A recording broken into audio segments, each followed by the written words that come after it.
Hello friends, இன்றைக்கி நம்ம பண்ண போகிறது ரொம்பவே ஃபேமஸான ஈரோடு ஜப்பான் சிக்கன். ஸோ ஈரோடில் ஒரு மெஸ் இருக்குது. அந்த மெஸ்ஸோட ஸ்பெஷல் ஐட்டம் தான் Japan chicken. So 200 gram boneless எடுத்திருக்கோம். அதுக்கு ஒரு 3 டேபிள் ஸ்பூன் அளவுக்கு கார்ன்ஃப்ளவர் அண்ட் ஈக்குவலாக மைதா சேர்த்துருக்கோம். ஸோ நெக்ஸ்ட் என்ன ஆட் பண்ண போகிறோங்கிறத காட்டுறேன். நெக்ஸ்ட்டு பார்த்தீங்கன்னா டேஸ்ட்டுக்கு சால்ட். ஸோ இதுக்கு பெப்பர் பவுடர் சேர்க்கணும். நம்ம இப்போ பெப்பர் பவுடர் வந்து இல்லை அவைலபிள். ஸோ நம்ம இன்ஸ்டண்ட்டாக இதை மட்டும் ஆட் பண்ணி நல்லா மிக்ஸ் பண்ணிக்கலாம். கொஞ்சமாக வாட்டர் ஆட் பண்ணணும். ஸோ பார்த்திங்கன்னா நம்ம கார்ன்ஃப்ளவர் போட்டிருக்கிறதால நல்லா தண்ணி கொஞ்சம் அப்சார்ப் பண்ணும். ஸோ இந்த கன்சிஸ்டன்சிக்கு நம்ம வச்சிடலாம். இதை அப்படியே ஒரு 5 மினிட்ஸ் மட்டும் மேரினேட் பண்ணால் போதும். இப்போ நெக்ஸ்ட்டு பார்த்திங்கன்னா ஒரு பேனில் நம்ம கொஞ்சம் ஆயில் ஹீட் பண்ணிக்கலாம். நம்ம ஈவினிங் வந்து பஜ்ஜி செஞ்சோம். ஸோ அதோட ஆயில் தான் இது. இப்போ நம்ம மேரினேட் பண்ணி வச்சுருக்கேன் சிக்கனை ஒவ்வொரு பீஸஸாக போட்டு ஃப்ரை பண்ணி எடுத்துக்கலாம்.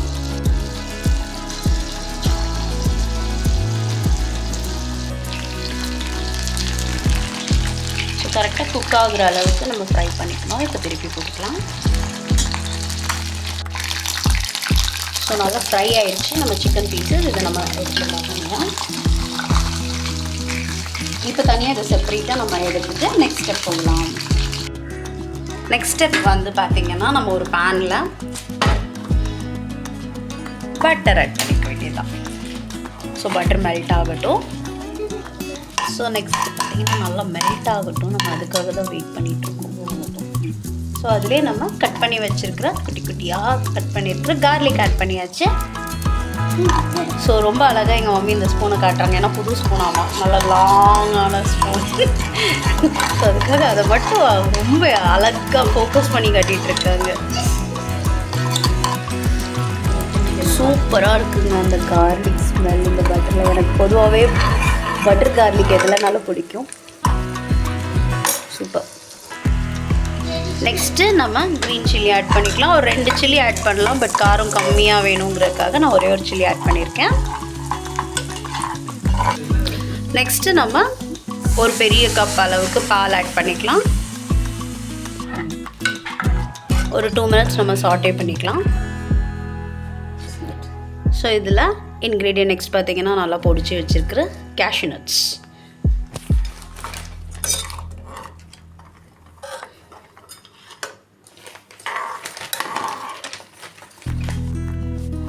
ஸோ ஜப்பான் சிக்கனுக்கு மெயினே பார்த்திங்கன்னா சுகர் தான். ஸோ ஒரு நம்ம சால்ட் எவ்வளோ போடுறோமோ அதுலேருந்து சுகர் எக்ஸ்ட்ரா தான் போடுவாங்க. பட் நம்ம கொஞ்சம் கம்மியாக போட்டுக்கலாம். பட் சுகர் ஆட் பண்ணியிருக்கோம். சுகர் ஆட் பண்ணியாச்சு. என்னடா சால்ட் ஆட் பண்ணலன்னு பார்ப்பீங்க. நம்ம சால்ட் வந்து ஃபைனலாக ஆட் பண்ணிக்கலாம். நான் பால் தெரிஞ்சிடக்கூடாதுல்ல.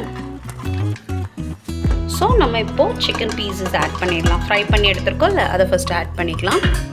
இதை கொஞ்சம் மிக்ஸ் பண்ணி குக் பண்ணதுக்கப்புறம் நம்ம ஃபைனலாக இறக்குறது கொஞ்சம் முன்னாடி நம்ம சால்ட் ஆட் பண்ணிக்கலாம். ஸோ ஃபைனலி பார்த்திங்கன்னா நம்ம ஃபைனல் டச் உப்பு ஆட் பண்ணியாச்சு. நம்ம நயன்தாராவோட ஸ்பெஷல் ஃபேவரட் சிக்கன்.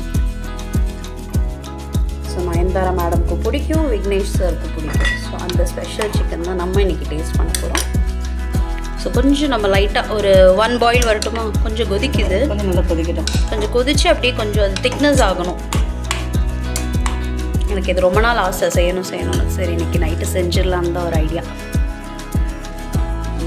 ஸோ இந்த கன்சிஸ்டன்சிக்கு வந்ததுக்கப்புறம் தான் நம்ம ஃப்ளேமை ஆஃப் பண்ணணும். ஸோ எப்படி இருக்குன்னு டேஸ்ட் பண்ணிடலாம்.